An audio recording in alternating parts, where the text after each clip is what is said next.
Welcome to another episode of the Pilgrim Podcast.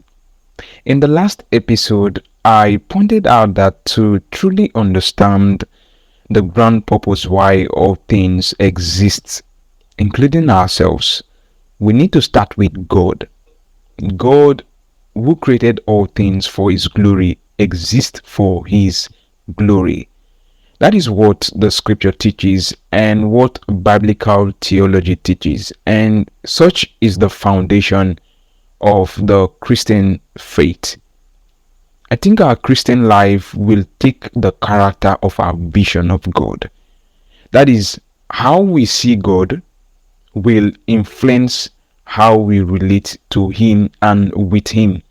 Or as A.W. Tozer puts it in his famous classic, The Pursuit of God, what comes to our mind when we think about God is the most important thing about us. Knowing who God really is essential to worshiping. One of the key moments of God's self-revelation in scripture happens at the burning bush when Moses asks God, "What is your name?" God answers, "I am who I am." That is Exodus chapter 3 verse 14. Here we see that God does not receive His name, identity, or existence from anyone or anything else. He does not depend on anything to be who He is. He is simply and eternally is. It is a truth picked up many times in scripture. For example, in John's Gospel, where we see that the Word, who again calls Himself I am in John 8:48. And he does not acquire life, but has life in Himself. That is John chapter 5 verse 26. This is why Paul can tell those in Athens in Acts chapter 17 verse 24 to 25. He is the God who made the world and everything in it. Since He is Lord of heaven and earth, He doesn't live in man-made temples, and human hands can't serve His needs, for He has no need. The living God isn't in any need.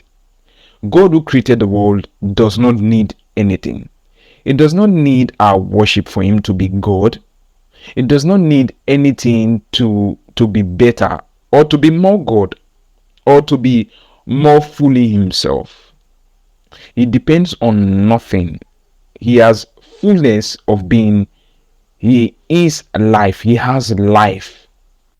Theologian calls this doctrine the doctrine of God's existence or aseity. This is what I spoke about in the previous episode. From these characteristics of God, we will see flows all the glorious, all the gracious, of like the graciousness of the gospel. So, in this lack of need, God is utterly different from idols. In Acts chapter 19, in Ephesus, Demetrius, the idol maker, makes a striking admission. He complains that if Paul is allowed to say that man-made gods are no gods at all, then there will be the loss of public respect for their business.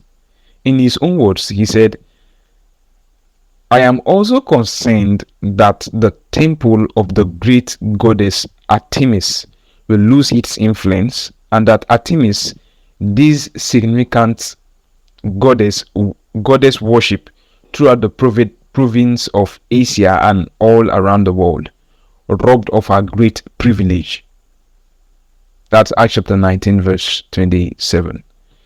In other words, the divine majesty of Artemis is dependent on the service of our worshippers. For all her apparent magnificence, she needs her minions. In herself, she is empty and paralystic. In absolute contrast, God does not need the world in order to satisfy Himself or to be Himself. The divine majesty of God is not dependent on the world. God did not create the world because of any lack in himself. He created because he was so happily self-existent, so full with benevolence. God is overflowing. He's so overflowing, as in like supernaturally, abundantly, full of life in himself, that he delighted to spread his goodness. Because of God's blessed self-sufficiency, we can know that the very creation is a work of grace. Grace then is not merely his kindness to those who have sinned. Before there was sin, God brought creation into being, like out of grace. That means that with the self-existent God, love is not reaction. Love is not a reaction. God's love is creative. He gives life and being as a free gift. For his very life and being and goodness are like yeast, spreading out, that there might be no more that is truly good. So where idols need worship and service and sustenance, God needs nothing. He has life in himself, and so much so that he is overflowing in that life. Don't you dare think God needs worship. God does not exist to be worshipped. He exists to be God, and being God means he does not need worship to be God. His glory is overflowing. His glory is radiant and self-giving, and because God is self-existent and does not need us, he relates to us by sheer grace. No other God can do that. God's divine simplicity is really just an extension and reinforcement of that truth that God needs nothing. Divine simplicity means that just as God does not depend on anything outside himself, so in himself he does not have any parts he depends on in order to be who he is.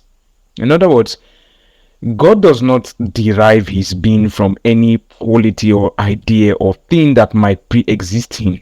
There is no feature of God that predates him. It means that God does not have something called love or holiness or goodness, or as if these were removable organs of his that you could transplant. No, God is love. God is goodness itself, truth itself, beauty itself, holiness itself.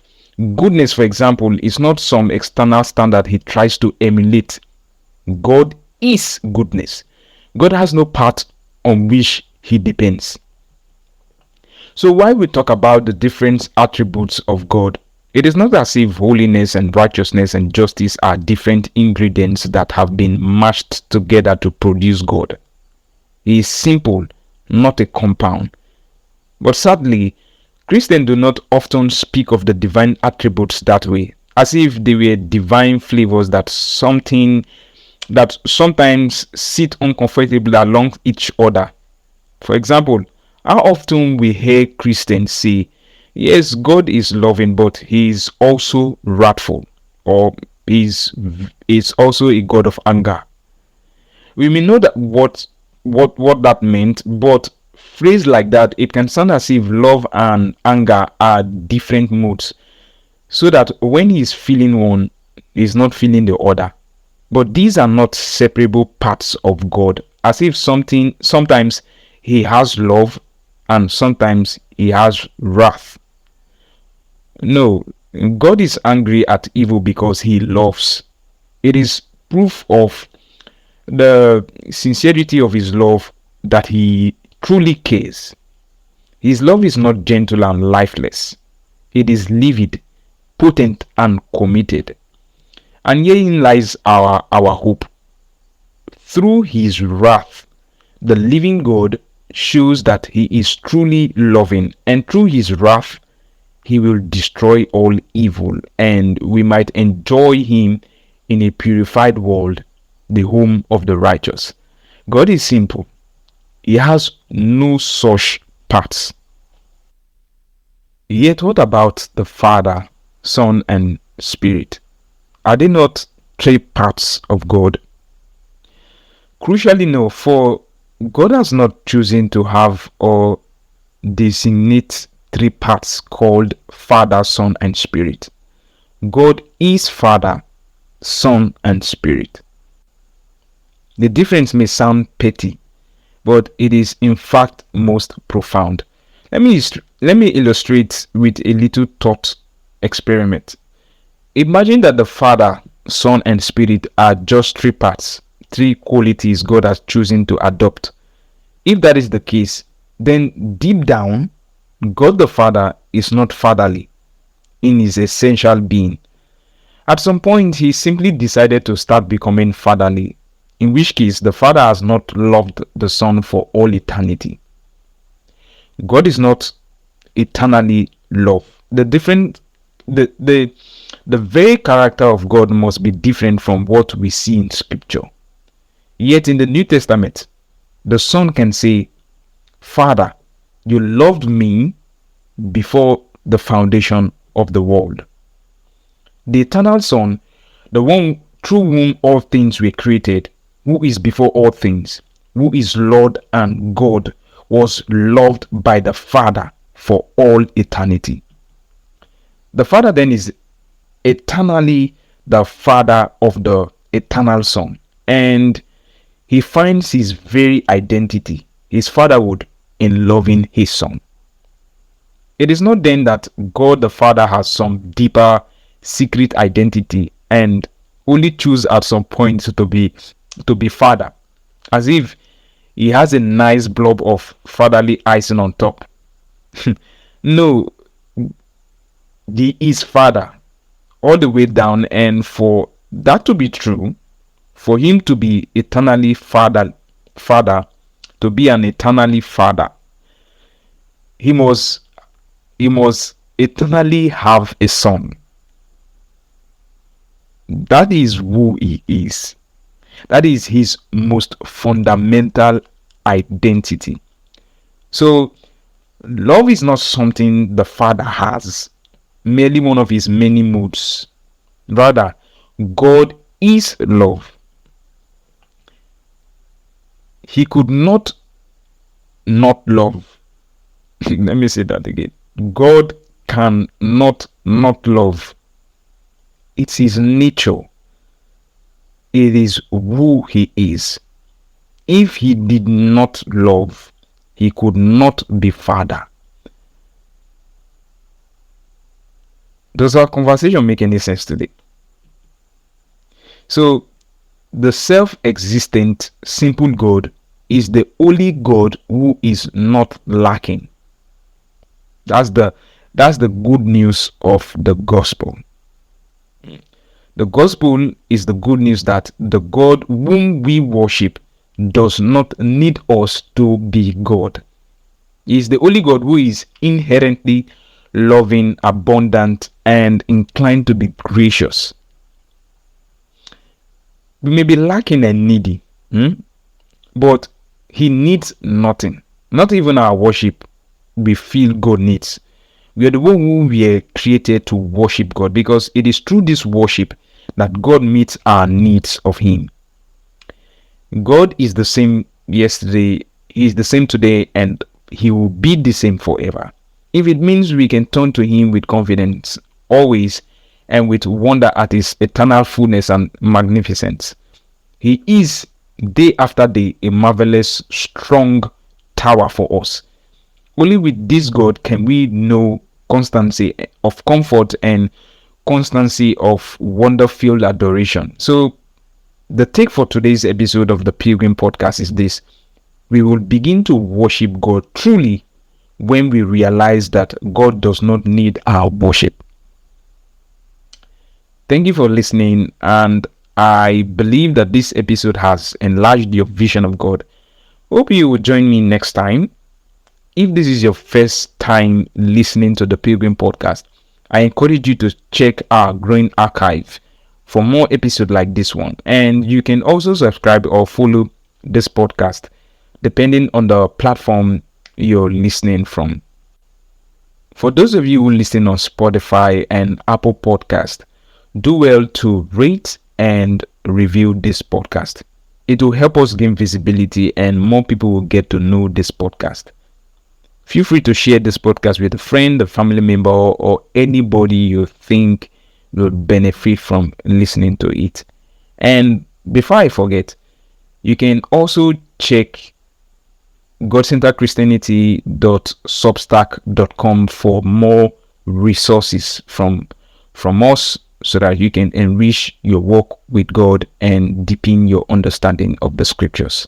See you next time. God bless you.